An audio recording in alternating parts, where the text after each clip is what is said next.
A Niccolò Gallo un interessante corso di apidologia in collaborazione con l'Università di Palermo. Ci spieghi meglio il senso dell'iniziativa, Preside?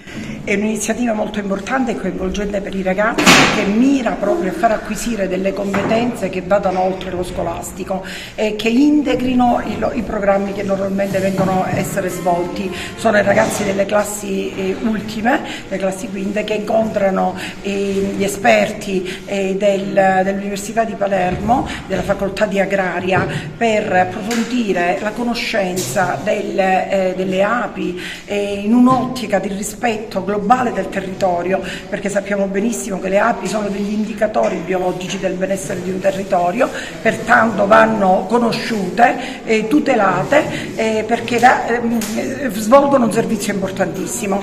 È un modo per far approcciare i ragazzi non solo a una scienza diciamo nuova, che di solito non viene approfondita e conosciuta quotidianamente, ma è anche un modo per farli interessare al territorio, alla tutela dello stesso. Rientra nelle attività di PCTO, di alternanza scuola-lavoro, che sappiamo benissimo avere un grande valore di orientamento.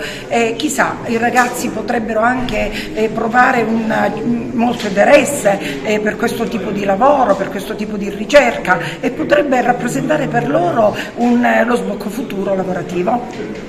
Interessante lezione sulle api, sul baco da seta, insomma quanto è importante un momento come questo anche per la formazione. Ovviamente è una cosa importantissima, anche perché noi facciamo opera di divulgazione cercando di sensibilizzare i ragazzi, non soltanto di quest'età ma anche quelli più piccoli, e far capire che gli insetti non sono soltanto qualcosa di noioso, ma da loro noi dipendiamo. Facciamo tutti parte di una catena e nel momento in cui un anello di questa catena si rompe, tutti ne verremo meno.